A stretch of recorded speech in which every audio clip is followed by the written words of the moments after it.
Hey, what's going on YouTube? I am the professor, also known as Luke. Thank you so much for tuning into my channel. This is my first YouTube video.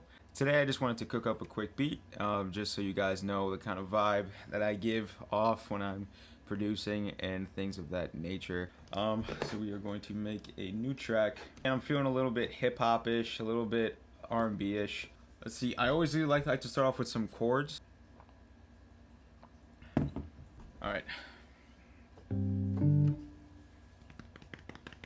Let's see.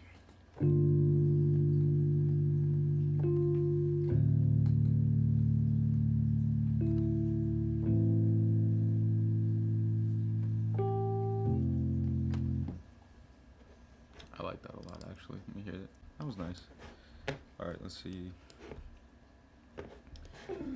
Always quantize it, especially if you have chords in here.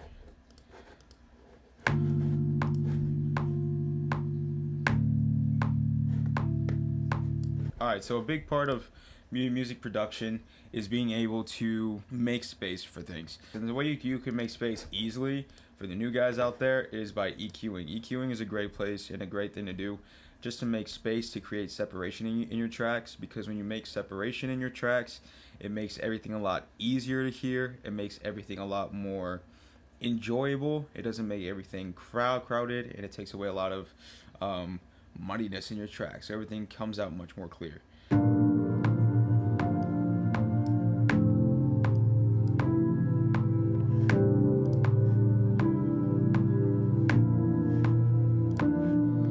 Alright, so what we'll do is we'll just pull up Alchemy.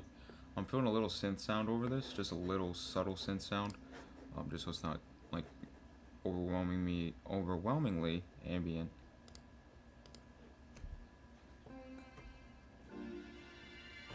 That one right there. Wow. Has that nice like top layer to it that I think, yeah, I love that. Dude, I vibe. I don't even want like a melody.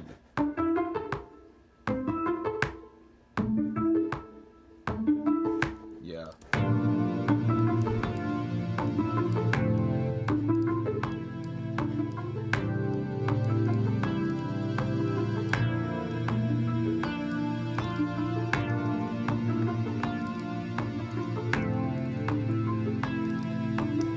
I always like my hi-hat rolls to come in really quick, almost like catches the attention of the listener. Yeah, I like that a lot. And then I want to do this, I want to do that. But these are too long of notes. No. Oh my gosh.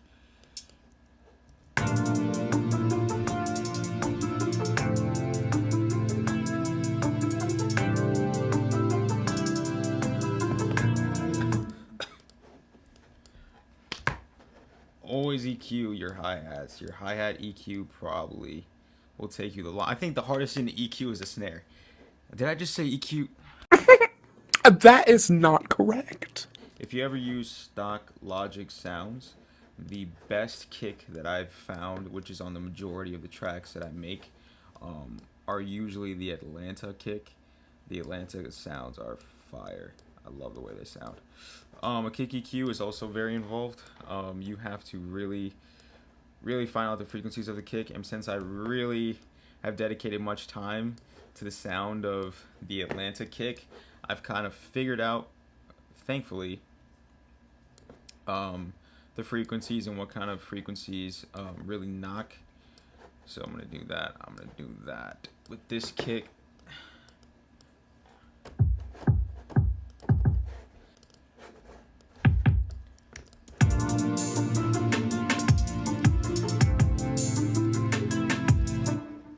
And now for the 808s.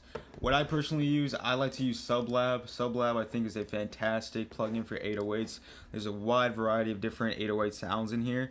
And I really vibe with all of these. Truly cannot complain whatsoever about them. To make my 808s kind of feel a little bit darker on the darker side, I like to put the high cut right about here, around 1K. And on the low cut, always cut out your low mids. from your 808s. Always cut off anything below 35 hertz depending on the sound of your 808. And to make room for your kick, since I did boost the kick up right around 200, I'm going to bring it down right around 200, about that much, and my Q's pretty tight. It's going to be considerably tight. And that's the EQ for my 808 right there. Always add a compressor to it. Just controls the sound, because especially if you're going crazy on it. Good ratio that I like to have is around 4 to 1. My threshold is kind of wherever I want it to be. Always sidechain your kick to your bass. Always sidechain your kick to your 808 through compression. So put a bus and then crank up your kick in that bus. And then on your 808, put a compressor. Do the side chain up here to that bus that the kick is on, which is bus 19. And so whenever, pretty much what side chaining does, it's a very easy, cheap way of doing it. What the side chaining does is whenever the kick hits and the bass is in the way, what it pretty much does is it goes like this. Let's say this is your 808, this is your kick. It goes like that. If I can do it properly, it kind of just brings down the frequencies of the 808, lets the kick punch through, and then as soon as that kick is done, brings the 808 back up. Want to burst through our ceiling. So it smacks. It's really good, really good. So let me just get a nice progression.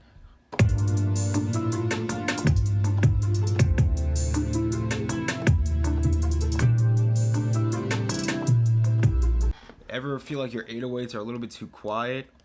Put some overdrive on it. Thankfully, SubLab has a distortion portion of the Pro program, so you're able to just crank up that drive on it and bring down the fatness just a little bit.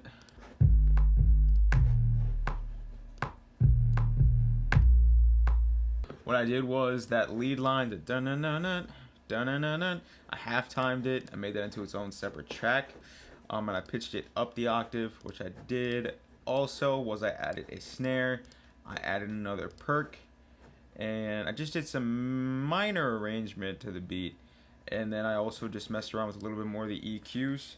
So here we are. Thank you guys for tuning in. Once again, subscribe, like, follow me on Instagram at Professor Productions. Also, guys, check out the channels to the rest of my team. They will be linked in the description below.